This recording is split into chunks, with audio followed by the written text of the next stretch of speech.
Hey, gang, this week's episode is brought to you by Prize Picks, the easiest and fastest way to play daily fantasy sports. Download the Prize Picks app or go to prizepicks.com to sign up and play today. First-time users can receive a 100% instant deposit match up to $100 with promo code GOODSEATS. So if you deposit $100, Prize Picks will give you $100. If you deposit $50, Prize Picks will give you $50. Again, don't forget the promo code GOODSEATS at prizepicks.com or download the Prize Picks app today. And now, here's our show. A whole lot of injury time gone and still the game going on. Still a chance for Manchester United. And it's scraped away again.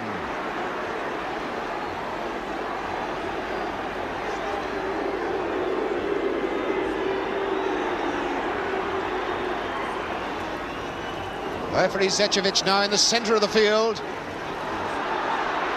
Again looking at his watch. Pat Crerand and United throwing everybody forward. Here's Sadler. Charlton going in. Malbanat banging it away up the field. Studiantes bringing everybody back. Crerand again sending them forward, sending United forward. Willie Morgan, and it's all over, the whistle's gone, the whistle's gone, the whistle has gone. Manchester United have lost it, 1-0, incredible scenes on the pitch now as supporters of Estudiantes come onto the field. The reserve players, the manager, the technical staff all on there, delightedly cheering the crowd. There's Bobby Charlton. A great sportsman even in defeat. So, Estudiantes draw here tonight 1-1, but with that one goal scored in Buenos Aires in the first leg, they win an official World Club Championship. An untidy, unpleasant ending to the game, but there it is. There's the final result, 1-1 here tonight, but Estudiantes win it 2-1 on aggregate. Well, that was quite a game, and this is Hugh Johns now signing off from Old Trafford, Manchester. Welcome to Good Seats Still Available, a curious little podcast devoted to exploring what used to be in professional sports. Here's your host, Tim Hanlon.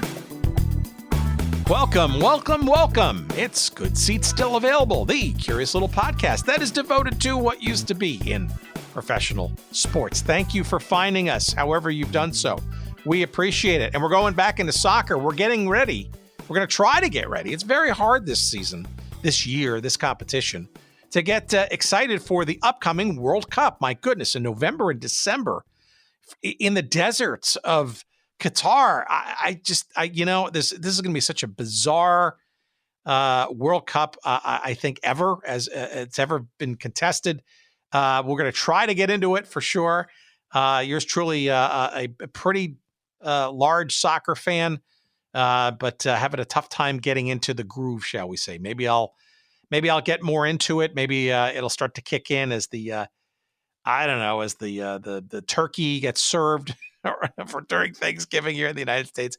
We shall see. But we're going to get ready for it in an interesting way as we kind of talk about, I would argue, is the club version of a world championship. You may know it now as FIFA has tried to sort of bring it to life over the last, 2 decades or so. It's known as the FIFA Club World Cup.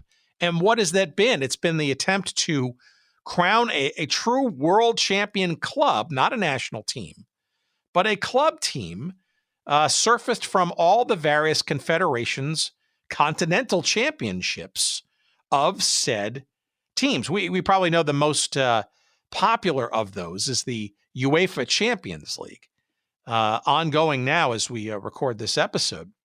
But you may know that in Asia and Africa and Oceania and South America and North America as well, There are champions. It's mostly called, I think they call themselves mostly Champions Leagues as well there too. In South America, it's called something different. But there are competitions on those continents for champions of those regions in the realm of club soccer. And it's been FIFA's goal over the last number of years to have a true world championship amongst those winners and second place finishers into a true table and competition to crown what FIFA wants to call the Club World Champion. And it's a fascinating idea. It's sort of it's been sort of sidelined by COVID and whatnot, and I'm sure it's going to come back in some form or fashion. I know Real Madrid has been the most successful of this new competition with 4 titles since 2000 when it was first contested.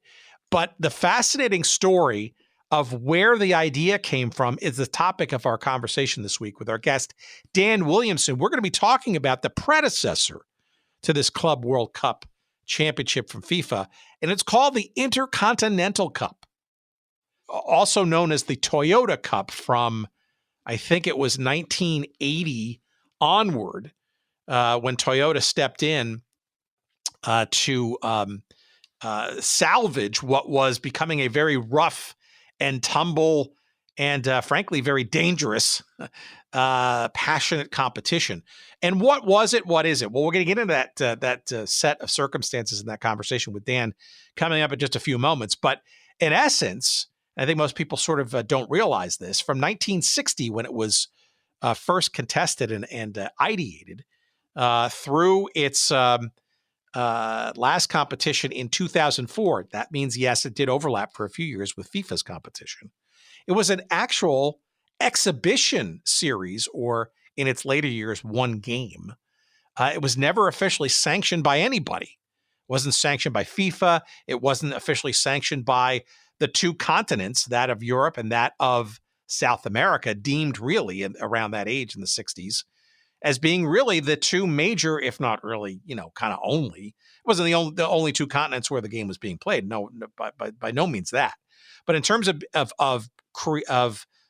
offering the best year in, year out teams around the world, I don't think there's any question that those two continents were deemed as being kind of the best. And the idea was, let's create a little mini series or a one game playoff between those two champions, and we'll deem them the world's best club accordingly. And for many years, from 1960 all the way through the early parts of the aughts, that's exactly what happened. And was it a true world champion? Well, probably not. But, in the absence of any official competition like we've got now, the argument is absolutely it was. And interestingly, as we get into our conversation with Dan Williamson, it actually gets us into retroactive continuity territory, or retcon, sort of little mini obsession, because what has FIFA done in all its infinite wisdom as it's officialized this competition and broadened it to across the globe? They've actually incorporated all of the champions of this Intercontinental, I almost did it there, Intercontinental Cup, also known as the Toyota Cup from 1980 onwards. You may remember as that. They have incorporated the winners of this cup prior to the forming of the FIFA version as the official world champions. So, I mean, let the hemming and hawing, begin, right? Did the winners of these really only two continents, this cup, are they the true world champions? I mean, was Santos in 1963 with Pelé beating Milan in a 2-game? Actually, was a 3-game one. It was 2 games. It was tied on aggregate, and they had a playoff game. Were they the best team in the world? By most accounts, probably, yeah. I mean, Santos and Pelé were absolutely world phenomenon at that time, right? And Milan, arguably, the champions of Europe, they probably were the 2 best teams. But, as the years went on and as the world got better at the game, The real curiosity and the real question sort of comes about is how do you do a contesting of truly the world's best teams? And that's where we are today with the FIFA Club World Cup competition when it comes back. But we're going to get into the predecessor of all of that, the Intercontinental, or later years, Toyota Cup, with Dan Williamson coming right up. And he should know, because he is the author of the relatively new book, When Two Worlds Collide, the Intercontinental Cup Years. Fantastic read. It is published by Pitch Publishing. And it's a fascinating story. If you're not a soccer fan, or maybe you're just a domestic fan of the game here in the States, but not on the World Cup. I mean, we're talking about some major competitions, some memorable matches. And you heard in that clip there, one of the most memorable versions of that cup was in 1968. That was Hugh Johns for the UK's ITV network, wrapping up the second game contested between Estudiantes of Argentina and Manchester United on October 16th, 1968. And it was a big, gigantic buildup for this game. The first match had occurred 2 months earlier, actually a month earlier, September 25th, 1968, in Buenos Aires, in La Bombonera. That's the very famous venue down there.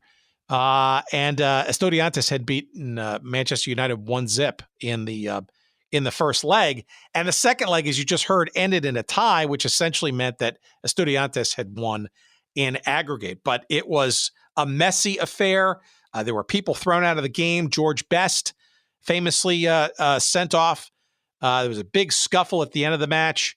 Bobby Charlton was on this team. I mean, you're talking about a legendary team in Manchester United, undone by a mostly unfancied, at least in the soccer intelligentsia at that time, Estudiantes.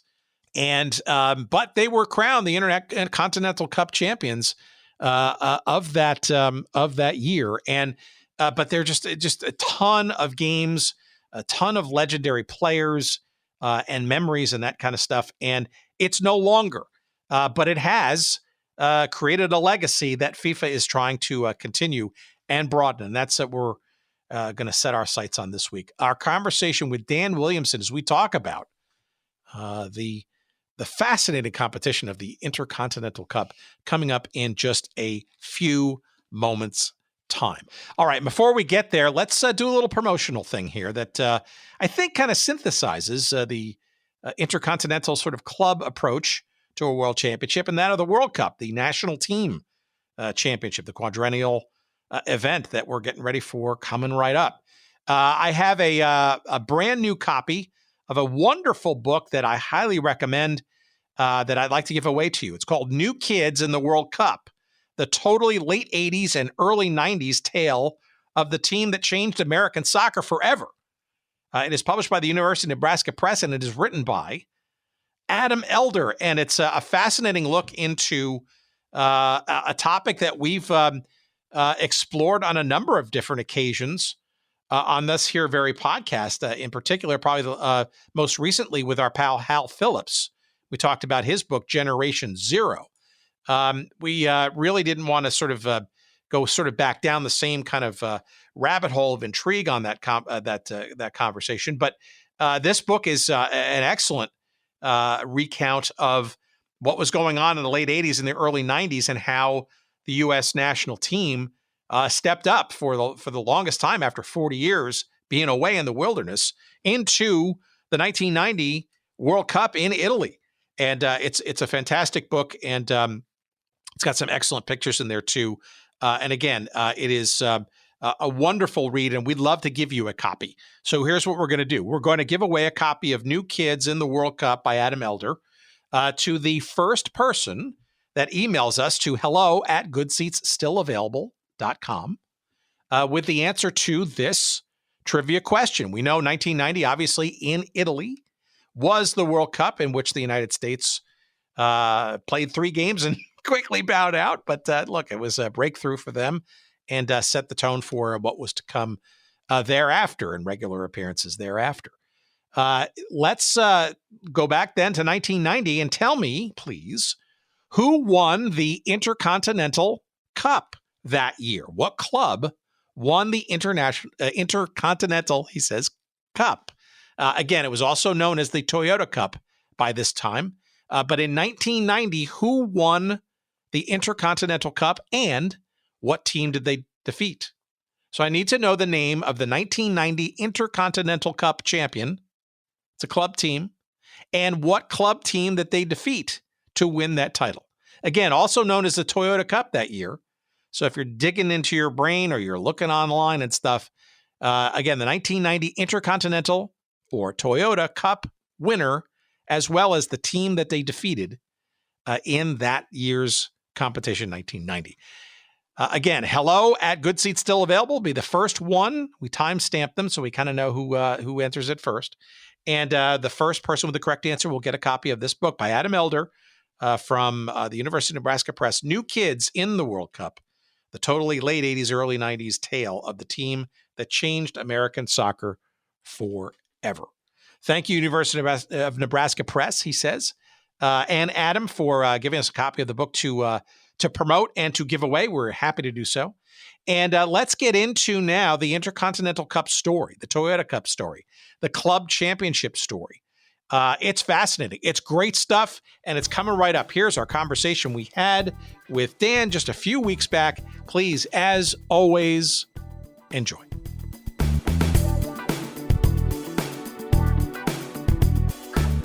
Give me a sense of like how you come to this topic.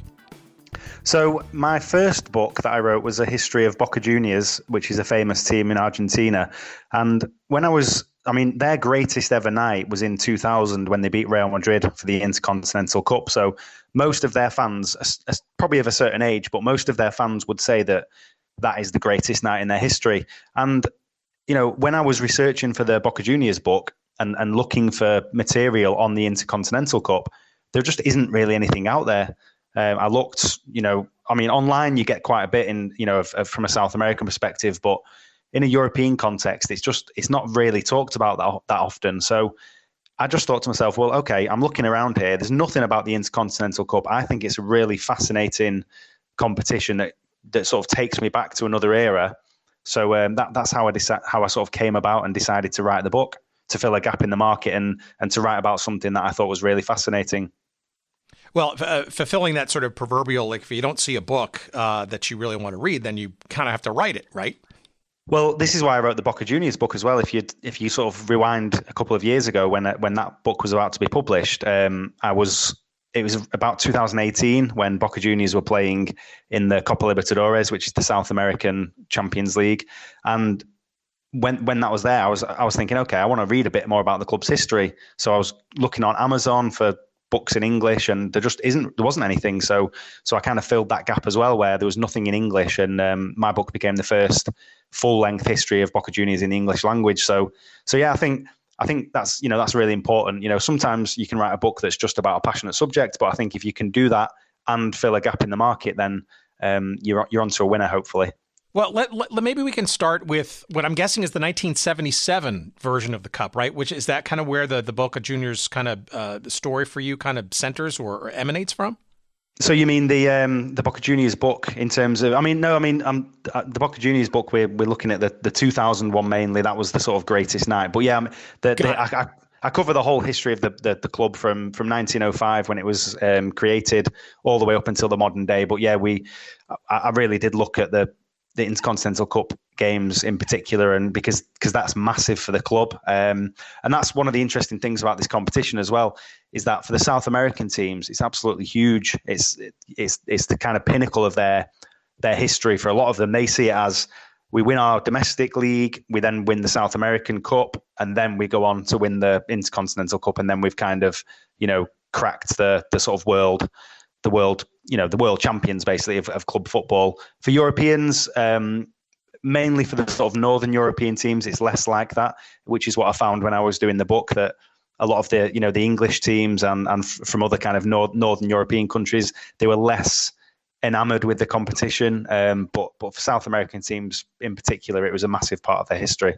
Got it. Okay, so my apologies, because Boca obviously won the title for the 2000 season as well as the 2003 season, right? So That's when it was known as the Toyota Cup, I'm guessing, right? At that point? Yeah, so it became it. Well, I mean, it depends who you ask. It Yes, was always that's why it I'm was asking. always it was always the Intercontinental Cup for me, but also for sponsorship reasons from 1980 onwards, it was kind of dual branded as the Toyota Cup, and actually they gave out 2 cups each year from 1980 onwards. So you had the classic Intercontinental Cup trophy. And then you also had a second cup, which was given to the vice captain. So instead of one person going up to collect the trophy, you had 2 people, and they were both given a separate trophy. So that's kind of where the Toyota Cup comes into it. And yet other people called it the Europe South America Cup, and in Brazil they call it the Mundial. So it's a cup of many different names.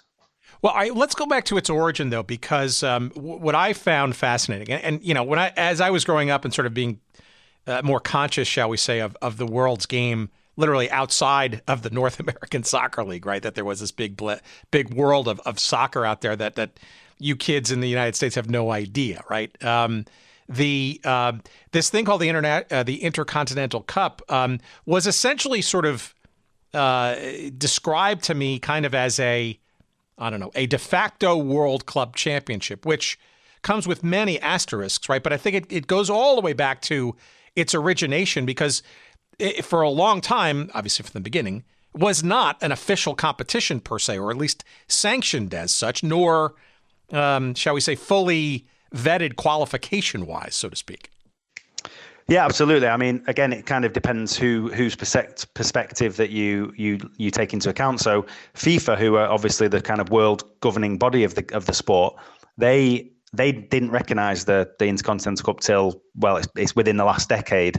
So throughout its history, from 1960 all the way up until it finished in 2004, there was a fight back from FIFA, because they said, this isn't a FIFA competition, this isn't a world club competition, because you've got two continents taking part. What about North America? What about Asia? What about Africa? So FIFA would have always said, actually, no, this isn't a World Cup. This is actually they wanted it to be designated as a friendly between 2 confederations. So that's kind of how it had to be. But for UEFA, who are the European governing body, for CONMEBOL, who are the South American governing body, for them it was an official game. They list on their website and on all their kind of official stuff that this is an official tournament for them, and all the clubs that took part, for them it's an official competition as well. So it kind of depends on who you ask. But yeah, the thing with in 1960 when it began, Europe and South America really did rule the roost in football. They kind of alternated the World Cups. So one version it would be in Europe, 4 years later it'd be in South America, and so on. So they really did kind of dominate the landscape of football in those early days. And you could probably argue that even today, it's obviously football's on the rise in your part of the world, and there's good clubs and historic clubs in Asia and Africa. But I think most people would probably say that the biggest and best clubs, I mean, now it's obviously Europe. It's becoming more and more centralized in Europe, but you've still got the sort of classic old historical clubs in South America as well. So that's probably where the bulk of the big clubs come from. If you fast forward it to the World Club Championship that we have now, European clubs are just dominating it. They have resources that clubs anywhere else in the world would only dream of. Yeah, look, so I mean, again, this harkens to your point earlier. It harkens back to when the world game was still largely dominated by those 2 continents, right? So the idea of even coming up with an unofficial championship, so to speak, between the 2 clearly dominant and most powerful and most talent-rich regions of the world is not too much of a stretch by any imagination, right? I could see maybe FIFA's resistance to officializing it, but with all due respect, right? I mean, to your point, certainly on the global World Cup level, it's pretty clear that any kind of competition between a fully vetted European champion and a fully vetted South American champion, at least in that age, made a whole lot of sense as being a de facto international championship. Yeah, I mean, I guess you could liken it to sort of bring it closer to home for you. You know, like in American sports, I don't know too much about American sports, but you know, baseball, I know that's the World Series when it's actually just teams from within the United States. But realistically, everyone knows that whoever wins, you know, Major League Baseball is the best baseball team in the world, right? And the same with the NFL and the same with NBA, and you know, they are the best teams in the world. Just because they've not then gone and played against all the other teams doesn't mean you can't call them the best team in the world, if that makes sense. You know, like I say, I don't really know too much about your sports over there, but that's kind of how I kind of liken it to that. Is that, yes, it was just two continents taking part, but realistically, everybody knew that whoever won that game was the best team in the world. It's a little unfair on the other teams outside of that were kind of, you know, not included, but you know, realistically, that was they were the best teams, and it was a really equal competition. So over the course of 43 versions, 22 South American winners and 21 European winners, which is just brilliant. And that was another thing that really attracted me to this competition, that it just finished in a time when the balance of power was really starting to shift over to Europe. And like I said before, the game is so centralized in Europe now in terms of the finances and the best players and the best coaches, etc. But previous to 2000, you couldn't actually say that. You know, there were players that obviously went over to Europe from South America, you know, starting from the 80s and into the 90s, but you still had some really strong teams where it's, you know, for example, a Brazilian team that's just full of Brazilians, Argentinian team that's full of Argentinians, and they're really strong, really competitive, you know, not just in their domestic league, but also, you know, on the continent and then against European teams as well. So tell me how this thing comes about, because like a lot of things, right, it seems like there was an informality, touring clubs and teams that were essentially winning their regional or domestic championships, kind of meeting together or being put together by promoters probably, and maybe unofficially being sort of described as sort of the best meeting the best. But I also think too, you know, 1960 or so, there had to be some level of, shall we call it competitive definition or qualification, right? Because it's not just like you just magically wave a wand and say, okay, this team in Europe and then this team in South America are the quote unquote best teams. Let's put them together. Yeah, so as you say, there were, you know, going back to sort of early 1900s, really, when a lot of the clubs that we know and love today are kind of, you know, they were incepted sort of at that time. There's always been tours, you know, that teams going over to South America, South American teams going over to Europe. There've been a few ad hoc competitions as well, where teams from different countries would play each other, but there was nothing really ever kind of, and this is where I think the Intercontinental Cup was sort of groundbreaking in that sense. There was never anything that was organised and annual. So I think that's the important distinction. You know, there were other cups. Some of them lasted a couple of years or maybe more, but this was every year and this was organised, and this gave a real pathway to teams. And that's where the South American interest came in, because the European Cup came in 1955. So that was created then. So the Copa Libertadores, the South American version, that kicked off in 1960. And one of the key drivers for the South Americans was, if we create our own continental competition, we can then pitch the winner of that against the European one. So it was really inspired by the European Cup. And then you've got that pathway then. So if you're an ambitious team in Brazil or Argentina or Uruguay, you know that if you win your league, you can then go and play in the South American Cup. And then if you win that, you can then go and play Europe's finest team. So that's kind of how it came about, really. It was that inspiration from the European Cup that kind of really got the South Americans interested.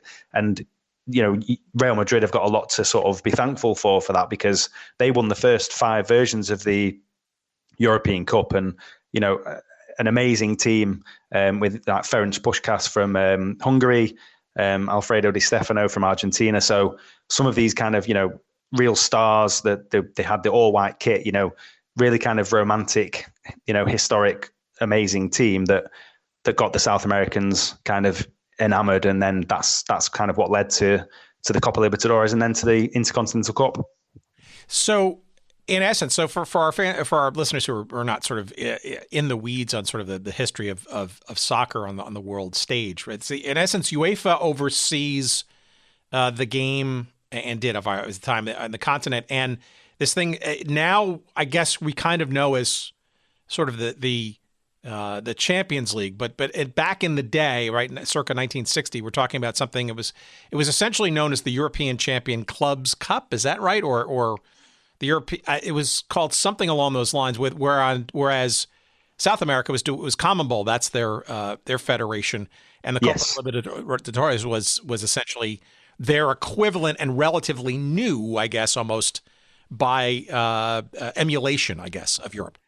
Exactly. Yeah. So as you say, rightly say, UEFA are the kind of governing body that oversee club football in Europe. So all of the competitions that are kind of pan-European. So, that they created that European, and yes, it had, I think the official name was something like the European Champions Club Cup, but everyone just called it the European Cup.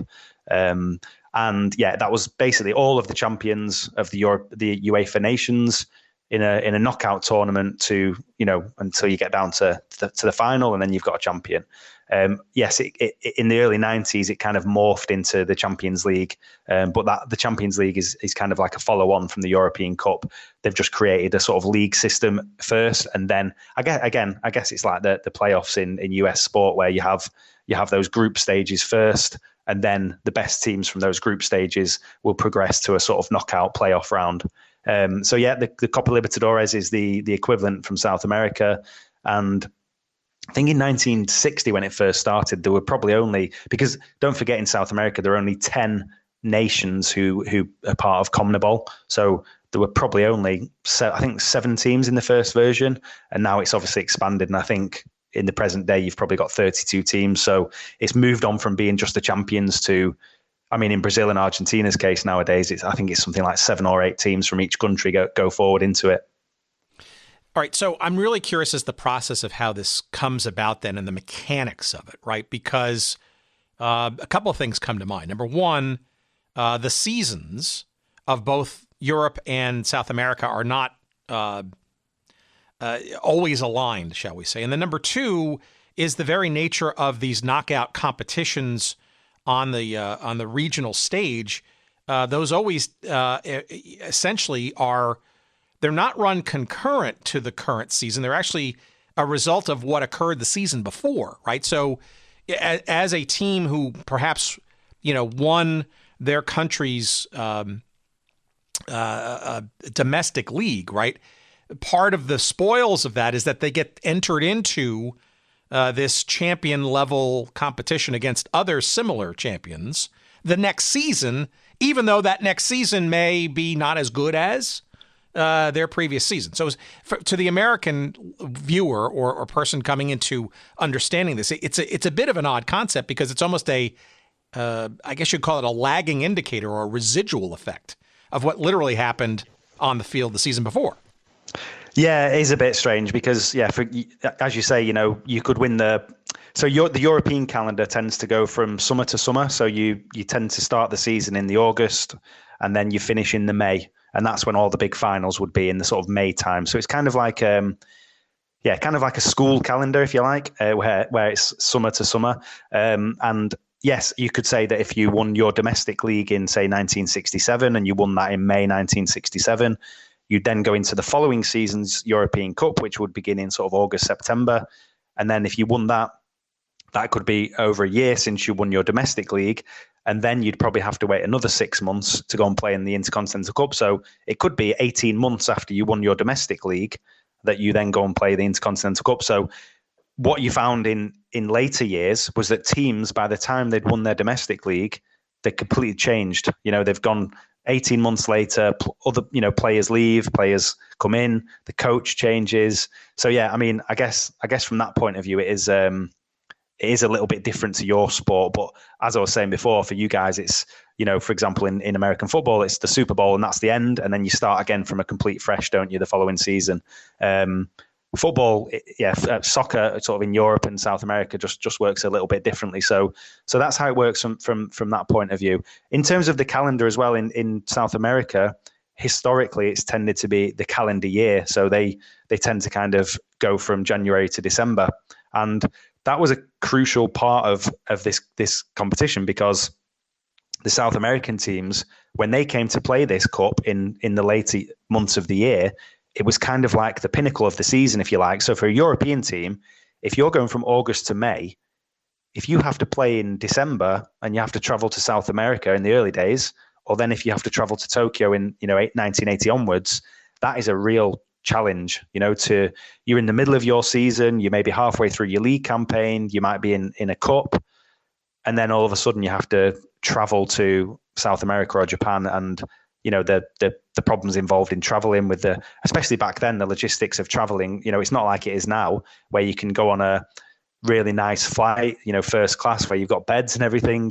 Back then it was quite a difficult challenge, and sometimes they take 3-4 flights. There are even examples where they're flying, via Alaska to Tokyo. So I think for European teams, it was a real challenge in the middle of a season, whereas for the South American teams, it's actually the end of the season. They've played all the domestic games, they've played the South American games, and then it's the kind of almost like the final game of the year. So there was a real kind of build up for them, and that's part of the reason why for them it was such a huge thing, because it's that kind of it's almost like the Super Bowl for them, whereas for the Europeans it's like the middle of the season. Does that make sense? It does. It also presages, though, what I think we know today ad nauseum, right? Which is sort of competition congestion or cup congestion or whatever, right? More cups, more, simultaneous or afterwards and stuff. I guess the question in there is, okay, assuming that some sane individuals might have sort of anticipated that and recognized that adding this, at least at the outset, two-legged competition with, not so modern, but increasingly modern travel capabilities. Did anybody? How does this thing still come together? Is the basic answer, as I would imagine, money, or was it other things that made this come together? Yeah, I mean, I would probably say that the reason was money, because obviously that this was in an era in 1960 and probably all the way up until the late 90s, I would say, where the biggest income for any football team is the gate receipts. So the biggest teams back then were always the ones who had the biggest stadiums. They could attract the most fans. Most of the time, the most successful teams were teams with 40, 50, 60,000 seats, because they could bring in the most cash. Then they could spend that cash on players. So there was that consideration. And if we go back to the 1967 version, Celtic played, this was quite an infamous game. They played against Racing Club, who are from Argentina. And they played, first of all, they played in Scotland, then they played in Argentina, and then they needed a playoff.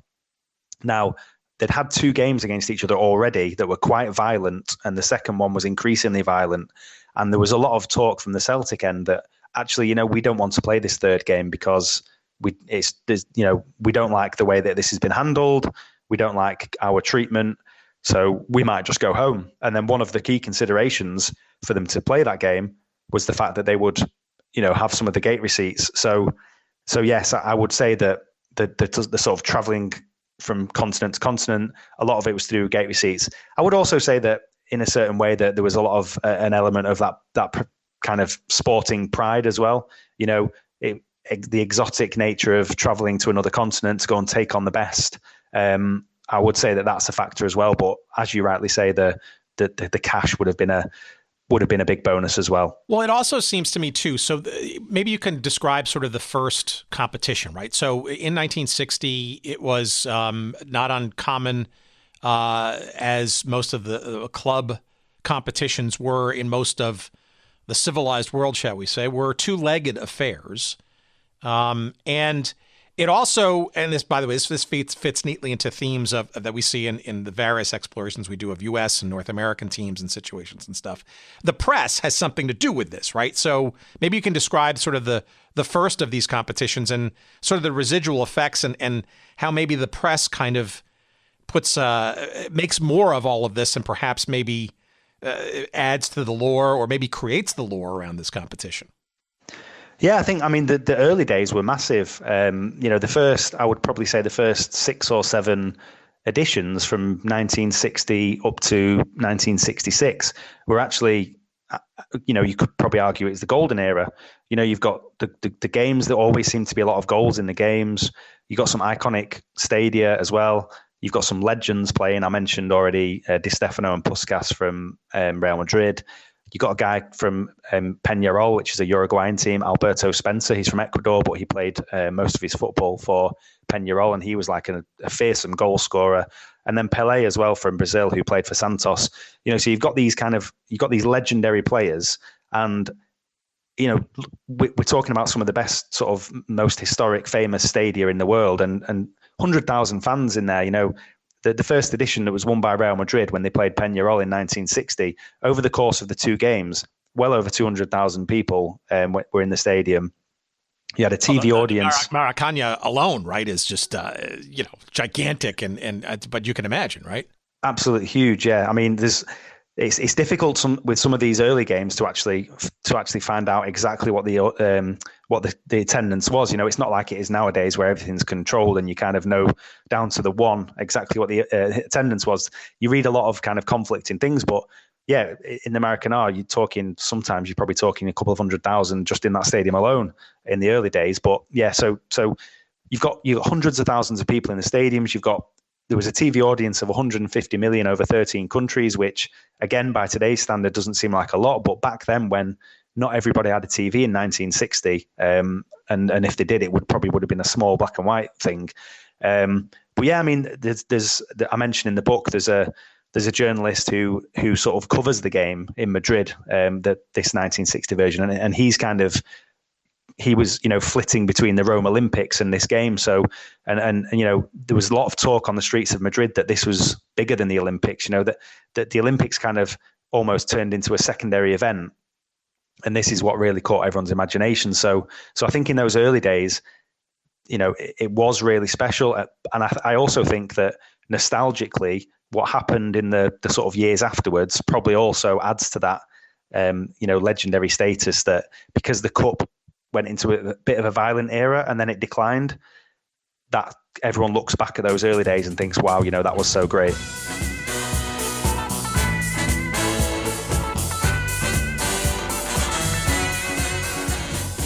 All right, what's this? Prize Picks. My goodness, of course, the easiest and fastest way to play daily fantasy sports is Prize Picks. What is it? Well, glad you asked.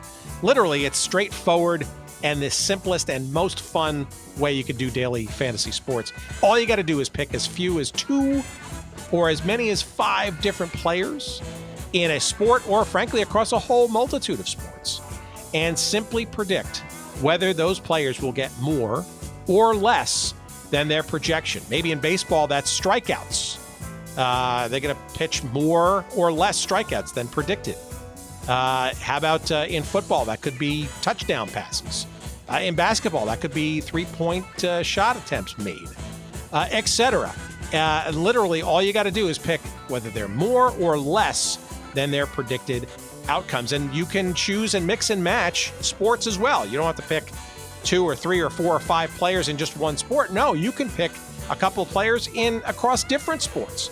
And boy, oh boy, when I say different sports, Prize Picks has a wide variety. It's all the major leagues and sports that you can think of, from the NFL and Major League Baseball, all the way into various niche sports like MMA or disc golf, perhaps even lacrosse, or various forms of boxing, or even esports. Prize Picks has daily fantasy picks for you across all of those and more. Again, try them out. It's really easy and it's a hell of a lot of fun, and you can win big bucks too. You can go the flex play model, which basically means you don't have to choose and succeed with every single one of your picks, but you'll still get paid. Or you can go the power play mode, which basically rewards you with more money if you get every single one of your predictions correct. It's awesome, and it's fun to play for sure, and that really brings your live sports viewing into a whole different realm of excitement. And of course, we've got a promo for you as well. So all you got to do is download the Prize Picks app on your Android or your Apple device, or go to prizepicks.com. That's PRIZEPICKS.com, and sign up and play your daily fantasy sports right now. First-time users can receive a 100% instant deposit match up to $100 with promo code GOODSEATS. So if you deposit $100, Prize Picks will give you $100. If you deposit $50, Prize Picks will give you $50. Again, don't forget to enter the promo code GOODSEATS when you sign up at prizepicks.com or on the Prize Picks app and get that instant deposit match right up to $100. Go for it. It's a hell of a lot of fun. Thank you, Prize Picks. And now back to our conversation.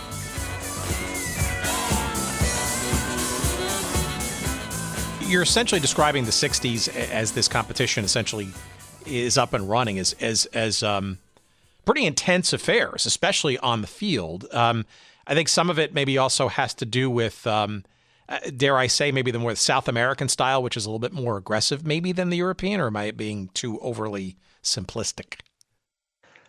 Possibly. I think there is a clear distinction with and this kind of came to bear in the game when I mentioned before, when Celtic of Scotland played against Racing of Argentina. There is a difference in the cultural aspect. So, Racing didn't like the sort of physical nature of Celtic's game, but what Celtic didn't like was the kind of the ways that Racing would try and con the referee, or it would be maybe simulation, of diving on the floor when there's nobody near them, So there is definitely a distinction in the sort of cultures of the football, especially back then. Now it's probably less pronounced, but so I'm sorry, you're saying the style of play actually, and maybe I have it reversed, right? But the European style and the South American style, and maybe even specific countries within those regions, can add a little, maybe a lot of edge, shall we say, to the style of play of these matches. Yeah, absolutely. I mean, when the sort of British people took football to South America, there was a lot of, for the British early players over there, it was all very about being gentlemanly. Yes, it would be physical. Yes, they'd be strong and firm in the tackle and in the challenge, etc. But it was all very gentlemanly. They like to play on really plush green grass, and the South American game kind of evolved. I mean, you look at someone like a Diego Maradona. His game was honed on the sort of rough streets where you're probably talking about a street with holes in it, and he's probably not playing with a perfect leather football. So that's how the South American game developed, was playing in the tight spaces near the ports, and that kind of then creates the style of player that you see, where they've probably got a little bit more creativity, they've probably got a little bit more ingenuity, as opposed to the European teams where it's a bit more structured and rigid and formulaic.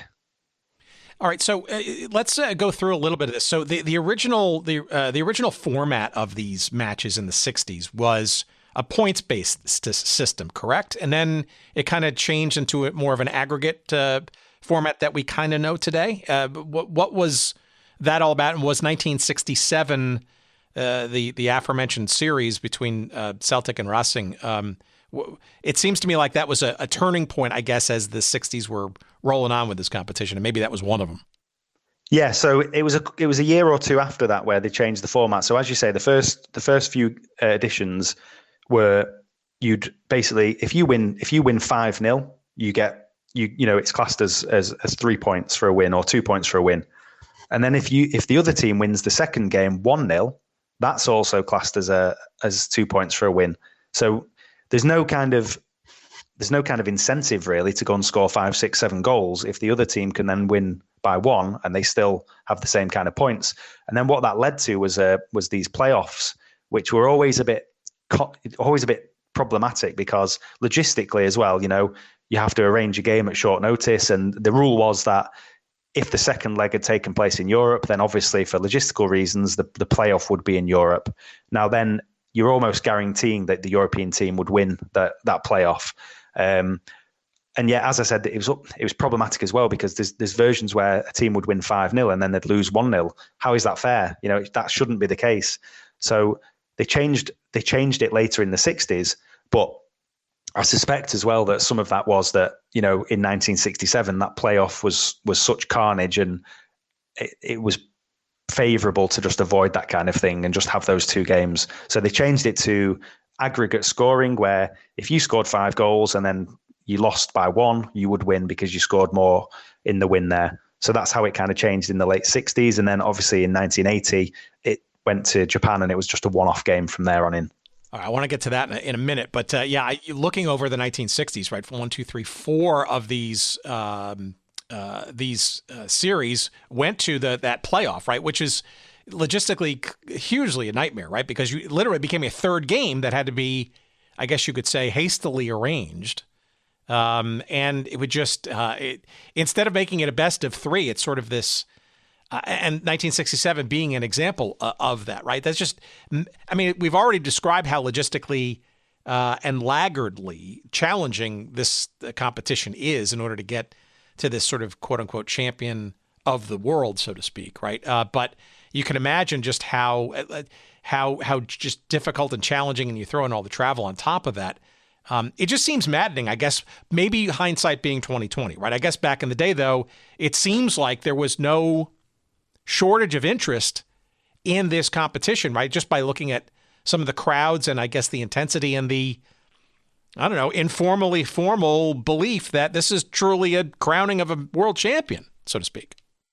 Yeah, I think it is just a sort of an aid, as things move on now, we look back and think, what a silly idea. But I think it was just more normal back then. I mean, we have a competition in England, which is the FA Cup, which is quite a famous competition, a cup competition. And there's even talk about the moment, because there are still some replays. You know, if you draw the first game, you have a replay, and there's talk about getting rid of the replay.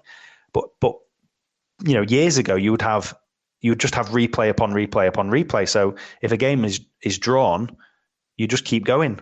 You have another game the following week, and then you keep going until you find a winner, rather than, what probably makes sense is that you have a little bit of extra time in a game, and then if necessary, you go to penalty kicks. So I think it's probably just like a modern thing that we've moved away from it. But as I said before, like that, the problem with the playoffs as well is that the 4 times it happens, it's always on the continent of where the second leg is where the game is held. But that team always then won the playoff. So it's an unfair advantage, really, because, for example, if you look at 1961, Peñarol played Benfica.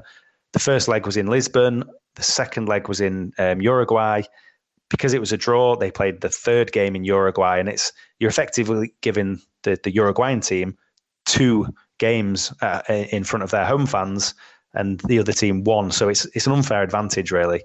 And they always won the game. Whichever team had that home advantage always won the playoff. So it was a bit problematic and made sense, I think, in the late 60s to change that. So tell me how those changes happened and what more vividly sort of constituted, right? The 67 was a brutal series, but it seems also that the years afterwards was sort of no less intense. And I think, as you sort of stated in your book, it kind of was a bit of a harbinger. I don't know if people sort of recognized it at the time, but it did decline a bit in terms of its, and maybe because of this viciousness. So maybe sort of describe sort of what I guess is kind of a turning point in 67, and then how that sort of leads into the 70s, because it's still no less intense and seemingly valued a championship, but it seems like it's becoming at a cost, or maybe numerous costs. Yeah, I think that the key years here are 1967 to 1970. So there's a bit of historical context that we have to add in here. So what happens is that the Brazilian teams, so the Brazilian Federation is kind of at loggerheads with the South American Confederation, numerous reasons, but one of them was that they didn't like the Copa Libertadores format. So you go from having, just as I said before, it started off where it was just the champions in each country. And then the South American governing body towards the end of the 60s said, actually, we want to make this a bigger competition. So why don't we also have the cup winner, the domestic cup winner, or the second place team in the league? So the Brazilian Federation were against this, and there was other things that were happening as well, but that was one of them.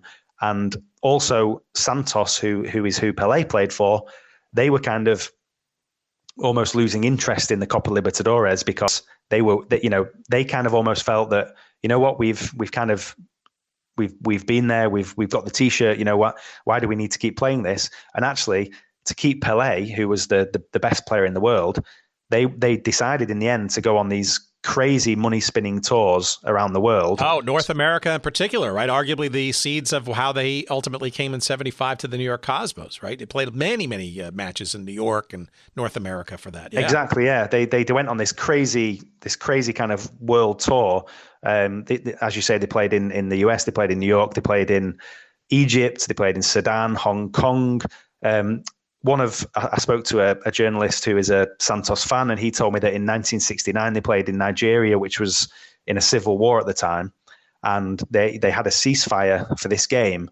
And to this day, Santos fans will have a banner in the stadium that basically declares that they are the team that stopped a war.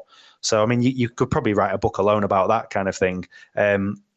So they went on this tour where they were earning lots of money to keep Pelé happy, effectively. So what happens then in the Copa Libertadores, and obviously that affects the Intercontinental Cup, is that Brazilian teams aren't really involved in the late 60s. So because Brazil, Argentina, and Uruguay were historically the three dominant countries, what happens is that Uruguay obviously are in there as well, but mainly Argentinian teams, in the absence of the Brazil teams, they dominate the Copa Libertadores.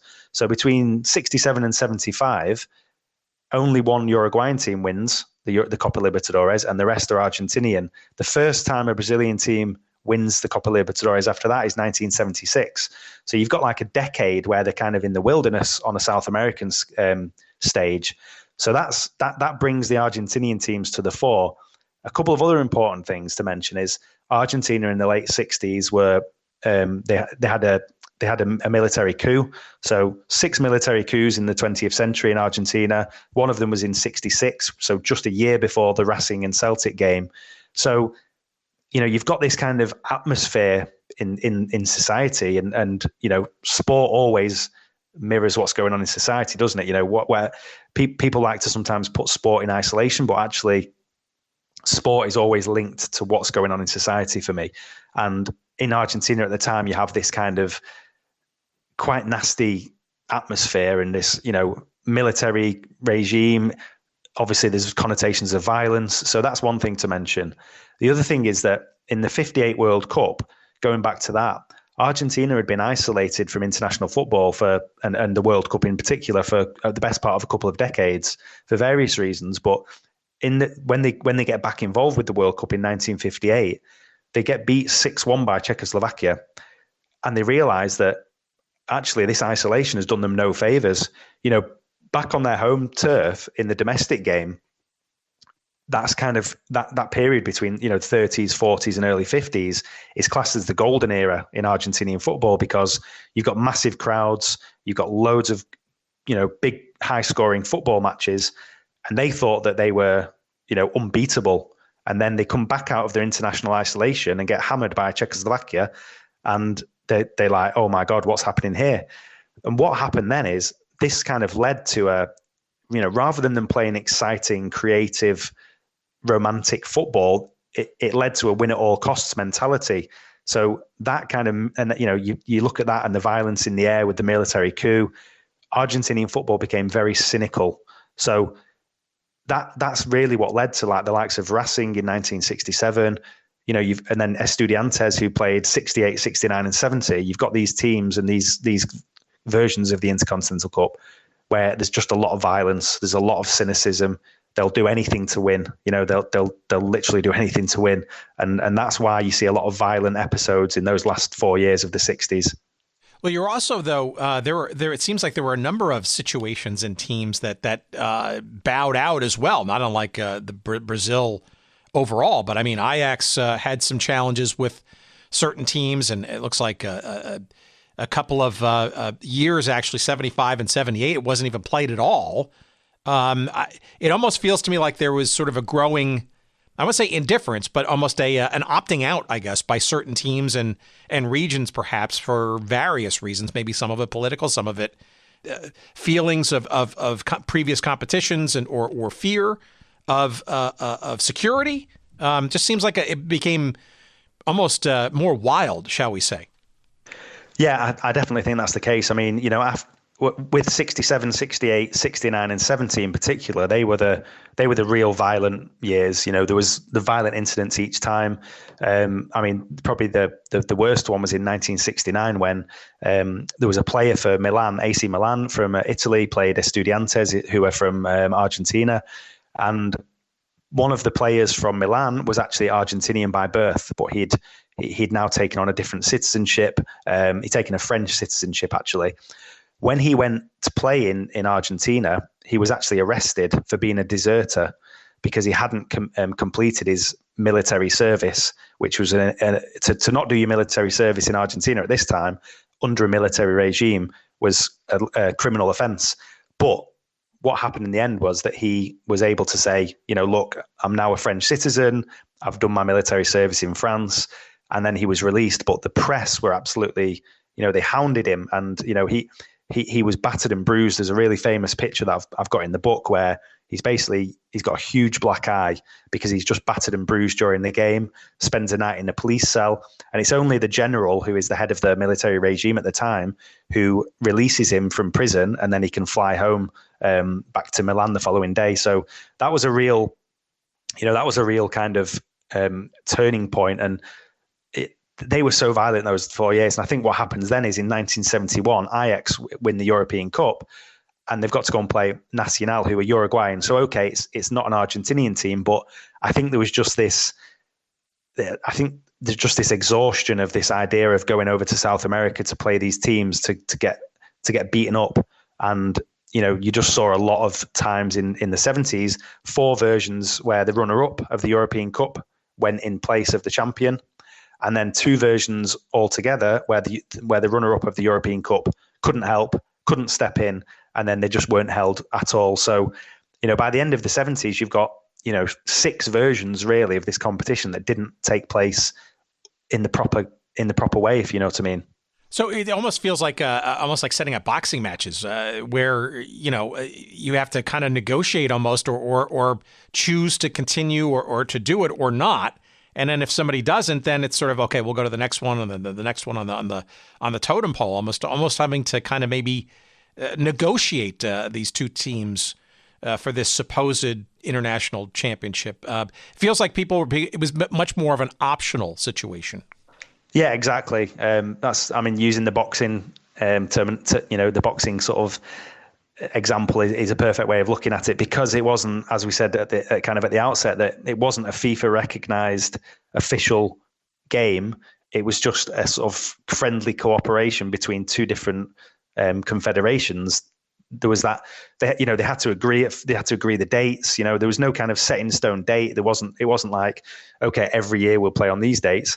They had to agree the dates. So sometimes if you look throughout the history of the cup, some of the dates differ wildly, so some of them are in September, some of them are in December. So there was that kind of having to organize it like that. And that changed which we'll come to in a minute, I guess, that changed in 1980 when the Cup went to Tokyo. The European champions had to sign a contract before they entered the European Cup that if they won the European Cup, they were contractually obliged to then go and play in Japan in this competition.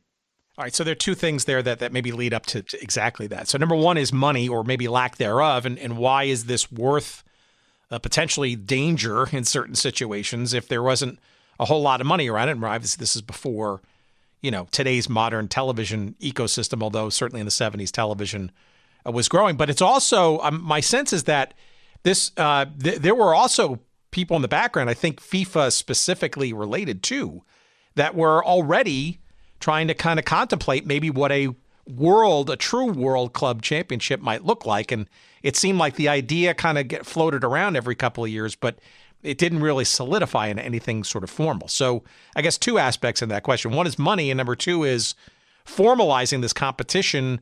Not a new idea. I guess obviously it wasn't, 1980 didn't formalize it, but it certainly did bring money into it, right? Yeah, absolutely. So obviously, as we've discussed, you had those violent years, you had those years where teams were just declining to participate. This came to a head to lead into the sort of Tokyo era, if you like. This came to a head in 1979. So Nottingham Forest, who are a team from England, they won the European Cup in '79, and they declined to participate in the Intercontinental Cup. The people that took their place, the team that took their place, was a team called Malmo from Sweden, who are a tiny club on the sort of world stage. They also played against the South American champions, who were from Paraguay. This was the first time in the history of the Copa Libertadores that a team not from Brazil, Argentina, and Uruguay had won that competition. So you've got Olympia from Paraguay against Malmo from Sweden playing in the Intercontinental Cup. It was a version that was just kind of shorn of a big name. It didn't capture the imagination. And after the 70s and the decline of the cup, it was the last thing it needed. In Sweden, in the first game in Sweden, less than 5,000 people went to the stadium. So it was a real kind of, a death knell for the competition, if you like. Fast forward to 1980, Nottingham Forest won the European Cup again, and they decided to play this time. They played Nacional from Uruguay. The reason why it ended up in Tokyo, they were trying to organise the two-legged version as normal. They couldn't come up with a date, and just when they were about to give up, and just when, for me, if that hadn't have gone ahead, I think the cup would have just died. In step this company called West Nally, who are based in London. I interviewed the Nally side of West Nally, a guy called Patrick Nally. I interviewed him for the book. A really fascinating interview. And he and his company stepped in, and they basically got Toyota on board to sponsor the cup. And, part of the sort of plan was to take it to Tokyo as a one-off game. And, the clubs would have their expenses paid. They would have all their expenses paid, so the flights, the hotels, the money for while they're there to sort of live, and then there'd also be a prize fund as well. So it all of a sudden became much more attractive for the European teams. Not only were they contractually obliged, but they had that kind of lure of money and just a one-off game as well. So they didn't have to do the two legs. So it all of a sudden became a lot more attractive to them. Well, and standardized too, which probably didn't hurt. I guess the question in there, either before or after Toyota signing on as a sponsor, is why Japan? Yeah, well, the guy, so Patrick Nally, he was involved a lot with, so he got involved with sort of organising these kind of competitions. He was involved in the 1978 World Cup. So he got Coca-Cola and FIFA together, and Coca-Cola became one of the key sponsors for the 78 World Cup. He did something with, in Japan, the FIFA World Youth Championship in 1979. So Diego Maradona was the star of that. He was only young at the time. I think he was 18 at the time. He was the star of that competition in Tokyo, and that was sponsored by Coca-Cola as well. So Patrick Nally was kind of building these relationships. He started working with all these different blue chip companies, and one of them was Toyota. So he kind of had those relationships already, and then the Intercontinental Cup needed a home. So that it kind of just came together like that. Toyota was looking to expand globally as well, which it did. And there was an economic boom in Japan in the 80s, and Toyota went from being not a small company. They'd been exporting cars since the 60s, I believe, but they really, in the 80s, it really took off, and they became one of the biggest brands in the world. So for them, it was just about that global visibility, and it all just kind of came together in a perfect storm, really. And that's how it ended up with Toyota in Tokyo. Yeah, it's the ultimate neutral site, I guess, too. But it also is a nod towards, and this will lead to my next question, is the true globalization of the game. I guess before I get to the sort of the road to official FIFA-dom over time, I'm wondering, as a U.S. soccer fan at that time with the North American Soccer League, was the U.S. ever considered as part of the hosting for this thing? Not that I'm aware of. I don't think there was any. I think the Japanese thing was probably more of just not a coincidence, but as I say, it was just because Patrick Nally was forging these relationships. Because Toyota was looking for a sort of a competition to help with their global outreach, if you like. So I've not read anything that would suggest that there was any kind of US involvement anywhere. No. Interesting. Because obviously, there's a whole bunch of other stuff behind the scenes, right? The NASL at the time was beginning to decline. The Cosmos were winning all the stuff, and there was talk about being the last minute replacement for the 1982 World Cup in the U.S. Because I guess Colombia wasn't sort of capable of doing so, and then obviously went to Mexico. I mean, there's a lot of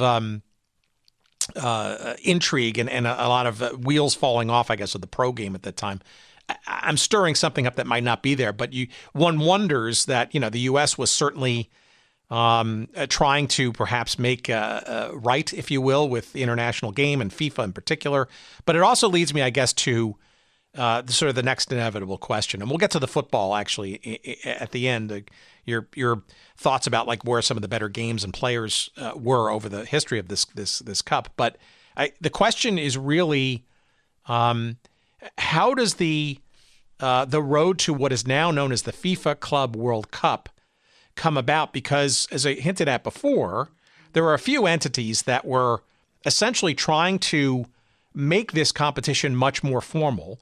What you've just described with Toyota and Westnally sort of putting this single game tie in 1980 going forward certainly helped the process standardize a bit, but it didn't formalize it in the eyes of FIFA still yet. I'm guessing that there were more official FIFA folks starting to figure out, what, we should really try to put a FIFA brand on top of all of this to make it truly official and statistically relevant, and maybe even bring in some bucks further to this competition. Yeah, I think I always think with FIFA that, you have to kind of read between the lines when they decide to do something, that, and they seem like, so in the modern day, there seems to be like a real power struggle with UEFA who have the Champions League, which is, arguably behind the World Cup, it's arguably the biggest football competition there is out there. And FIFA don't really get a slice of the pie. UEFA are taking all that money. The FIFA have the World Cup, which is their big money spinner, and UEFA have the Champions League. And part of me thinks that going back to this sort of 2 decades ago, there's an element of FIFA. Yes, they want to grow the global game. That's kind of their remit. They want to take the game to different corners of the world. Hence, the World Cup in the US in '94. And, they've taken the World Cup to South Africa, and, it's in Qatar. We know all this kind of that on a superficial level, they have this nice remit, which is to spread the game. But also behind it, I think there's always like a sort of element of control and power and controlling the finances as well, and the sort of political sway. And I think the fact that they were always trying to almost, they were never on board with the Intercontinental Cup. It was always inevitable that they were going to create their own version, and they did that in 2000. So the Intercontinental Cup carried on until 2004, but FIFA were already trying to sort of muscle in on that territory as early as 2000. So in the 1999 Intercontinental Cup, 6 weeks after that was the first FIFA version of the Club World Cup. So you can really kind of see that they're trying to stand on the toes of the Intercontinental Cup. They have teams from all the different confederations. The problem is that then they try and do it again in 2001, and it collapses because their media partner went bankrupt. So they cancel the 2001 version, and then it doesn't happen for 3 years. But then once the Intercontinental Cup declines and ultimately ends in 2004, FIFA just kind of step in and take that void. And it's been the FIFA version ever since. It's scheduled to grow as well. So I believe that at some point they're looking to take it to 24 teams. So it's, again, this goes back to what I was saying before, where they're trying to muscle in on that UEFA Champions League kind of money. And for them, they would love to have a kind of Champions League, but just for every team in the world, if that makes sense. So they would really try and muscle in on that and try and turn that into a key event on the club football calendar. Well, sure, and I think the students, real students of the game, right, recognize that there have been multiple attempts, right, beyond the ultimate World Cup for the senior teams of the various nations, right, to try to figure out some level, whether it's real or artificial, sort of, a true or cup, a championship, right? It's a manufactured or or real. And arguably the Intercontinental Cup or Toyota Cup, depending on what year you're talking about, really was, I guess, the pretty closest thing you could find to a true club champion in the absence of anything sort of formal and official. But it sounds like to me like it was especially messy sort of at those last number of years of the Cup's existence, as it I guess you wouldn't want to call it integrated into the FIFA club championship structure, but it's kind of effectively become that, right? I mean, even to the point where FIFA now, if I have this right, officially recognizes the previous Cup winners as essentially the previous winners of what is now the FIFA Championship. Yeah, absolutely. So it kind of that's kind of what happens. It almost just absorbs into the FIFA version, and there's a perfect line from 2004 when the Intercontinental Cup ends.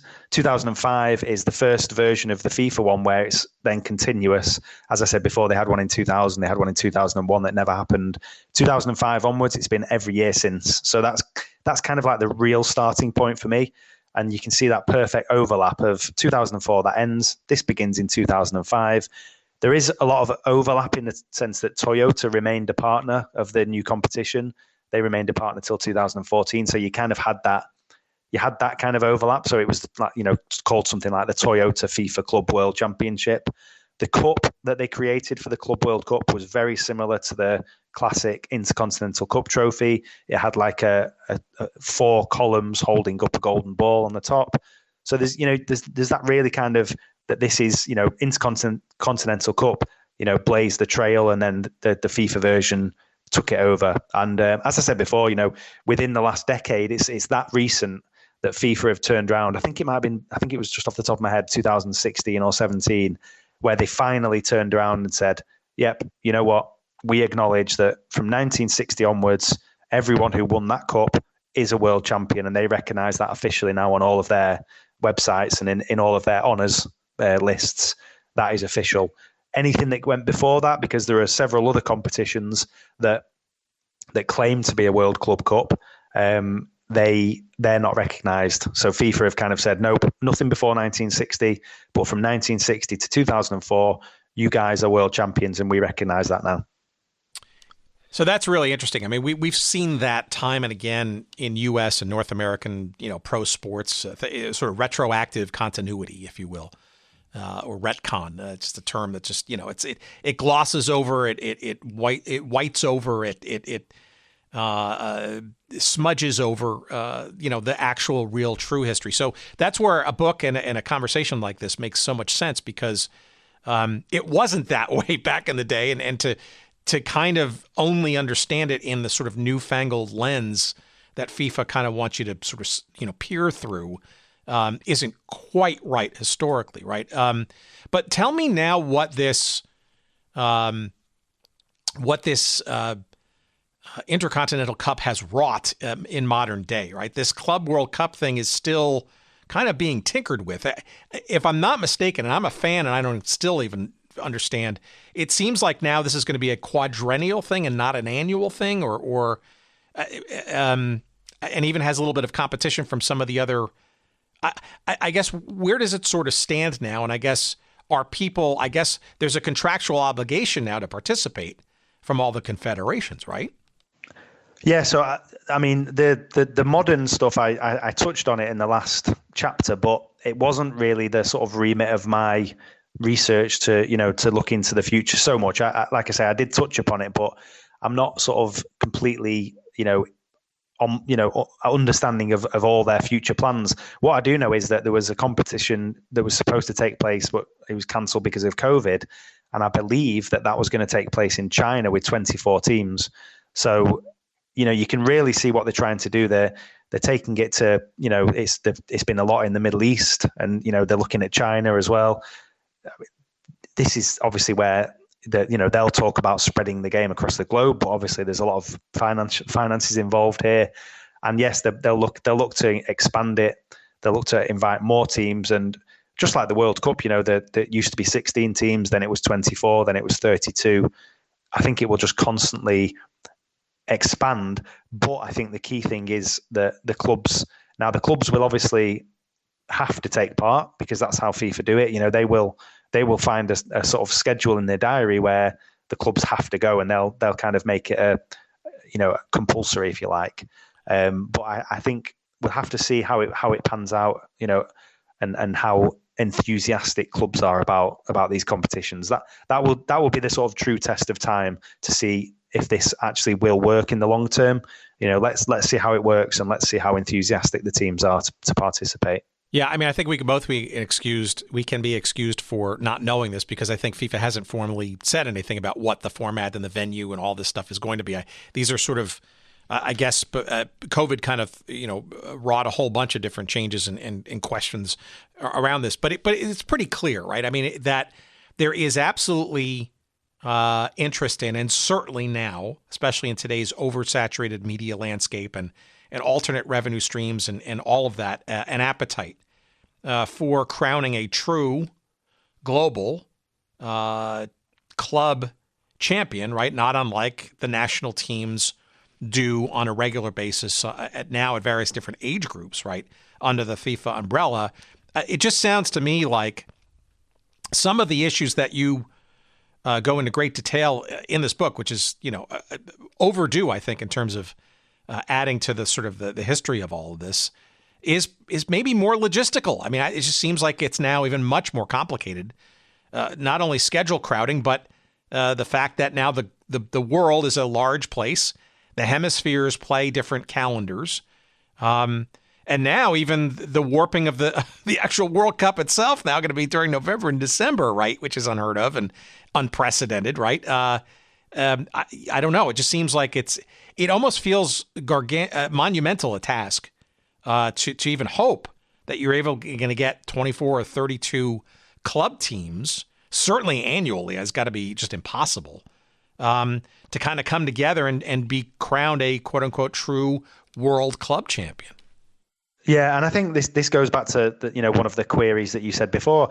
If they do make it every kind of 4 years, who will take part, and does that mean that if you won the European Champions League in 2022, that you would then be involved in 2026? How much could that club have changed in those 4 years? How will that work? How will they be a true champion of the world if they've not won the European Cup for 4 years or something like this? But yeah, I think it's the way sport's going. I mean, you look at the Champions League itself, where they have teams, you can finish fourth in your league and you can still go in the Champions League. In South America, it's even worse. You can finish sixth or seventh in Brazil, and then you can still enter the Copa Libertadores. And what for me, the problem is with this is all the power is concentrated in the hands of a few. So, on a global scale, you've got Europe, which dominates. And then, within Europe, you've got probably not even five. You've probably got, England, Spain, Germany, to a lesser extent, Italy and France. You've got the power concentrated in 5 leagues, 3, 4, 5 leagues. Within those leagues, you've maybe got 1 or 2 teams, and this is probably something that is, again, it's, something that is not potentially recognizable to US sports fans, because yes, you have teams like the New England Patriots that might dominate for a few years, but with your draft system, then you've got other teams that can then build over 2 or 3 years and then come good. At the moment in Europe, it just seems that you've got a couple of teams in each country who are dominant, and that for me, maybe I'm being nostalgic, but that's why I love this competition, and this is why I wrote the book, because it takes me back to an era where there was a bit more randomness, a bit more teams winning it that, where did they come from? They've gone and won this. Nottingham Forest are a great example in England. They came from nowhere to win the European Cup, and then they play in the Intercontinental Cup. That just wouldn't happen nowadays.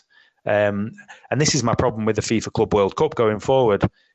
For me, I think it's pointless, because I know full well that it will be won by a European team, and I could probably give you the 2 or 3 teams that it would be between. And for me, when there's no kind of jeopardy or unpredictability in sport, it ceases to be sport. Yeah, look, I mean, and we can debate whether we're at peak sports now with private equity and the hiving together. I mean, Manchester City, owning club teams around the world as part of an overall umbrella organization. I mean, we can go on and on about that stuff. But I one of the things I thought you were going to go towards was this idea even of the idea of a FIFA true club champion may not even be even, if not for logistics, just even conceivably attainable, because you have obviously the Champions League, which is, the model of club championships in the sport, and arguably maybe even across sports all across the world, right? It's undeniably successful and a gravitational pull in terms of audience and stuff worldwide. But to then take the winner of that, let's say, and put it in a World Club Championship. I mean, it almost seems like, playing the champions of the Middle East and CONCACAF in North America. I mean, they could even almost be outshone by some of the regional stuff, right? So in the United States, I mean, obviously CONCACAF here now has a club championship as well, modeled after the Champions League. They call it the Champions League, but it's, champions of Trinidad and Mexico. But now even the U.S., Major League Soccer and Liga MX in Mexico are going to create, starting next year, their own club championship amongst the two leagues, right? Some even thinking that it could be the lead up to the eventual merger of these two leagues into a super league between Mexico and and North America, the U.S. and Canada. And you could argue that a knockout competition of that might be kind of really all there really is in North America, right? I mean, so it's I guess this is what soccer and sports is all about these days, right? It's always money drives everything, seemingly and sadly. I probably agree with you nostalgically. Where is the randomness? Where is the out of the blue? Like, where is the Leicester Cities of the world, right? That come in. It's more of an exception rather than a rule, I guess, of parity and or opportunity for all. It would be great to see that, though, because that's what the world game theory is all about. It is that kind of anybody can win on any given day. Absolutely, and I think that's why it's worth celebrating a competition like the Intercontinental Cup, where it was very random. It was very even.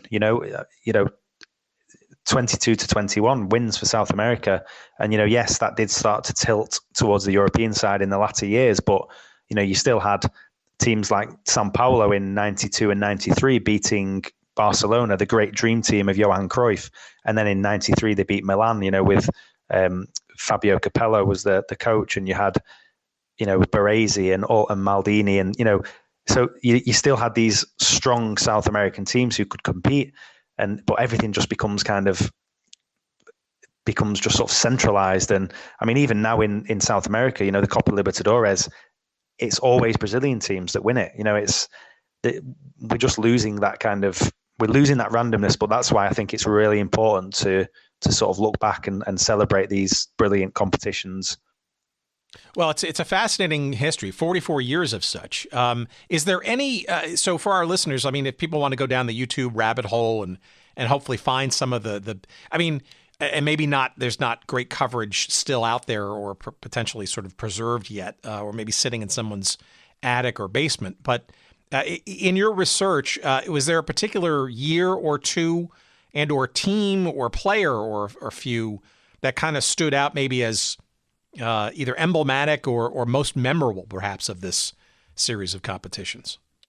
Yeah, I mean, as you say, some of the early versions, it's so difficult to find footage. With it being 60 odd years ago, there isn't loads of footage out there.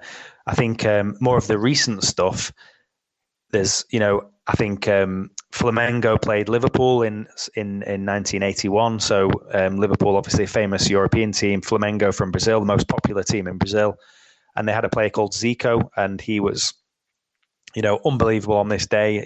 That's worth looking up to see his performance. There's a really famous game from 1985 when Juventus of Italy played Argentina's juniors, And Michel Platini, who was involved with UEFA and quite famously involved in a corruption case recently, he was playing for Juventus and he was unbelievable on that day. So that's worth watching. There's a couple of quite funny moments in there as well. There's one where he scores a goal and the referee disallows it, and then he just basically lies down and he's just in like a relaxed pose. You have to YouTube it to understand what I'm saying, but that's quite a famous and funny one. There was a game in 1987 between Porto of Portugal and Peñarol of Uruguay, and it was played in the snow. And you have to just see it to believe it, because the pitch this was in Tokyo, so it was an unusual Tokyo sort of winter, thick snow, and if this was any other game, they probably would have called it off. But because two teams have travelled halfway across the world, they play ahead in this snow. When the game starts, the pitch is like brilliant white with snow. By the end, it's brown. It's just slush and mud, and they're just rolling around. No one can keep their footing. But funnily enough, they've managed to clear the advertising signs, around the outside of the pitch. They're all free from snow, so everyone can see the sponsors, but the game on the pitch can't be played properly. So that's really funny to watch. As I said, as I mentioned before, the Sao Paulo team of 92 and 93, they beat Barcelona and Milan. Worth watching, absolutely. And 2002, Ronaldo for Real Madrid, he was the man of the match, coming a few months after he'd won the World Cup with Brazil. And Boca Juniors in 2000 beating Real Madrid. That's a really famous game. So yeah, I would say those are the ones, the picks of the bunch for me.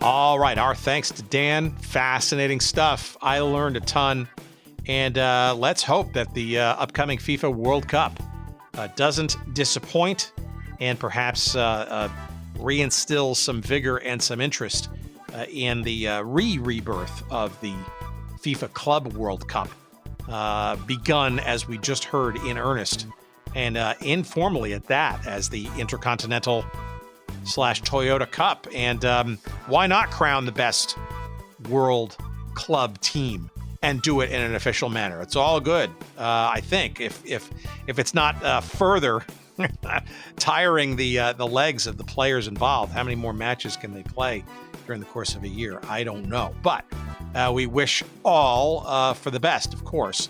And the book that you must get, it's a great read. Again, learned a ton, and you will relive some of the most memorable moments of this Intercontinental Cup thing. It's called When Two Worlds Collide, the Intercontinental Cup Years.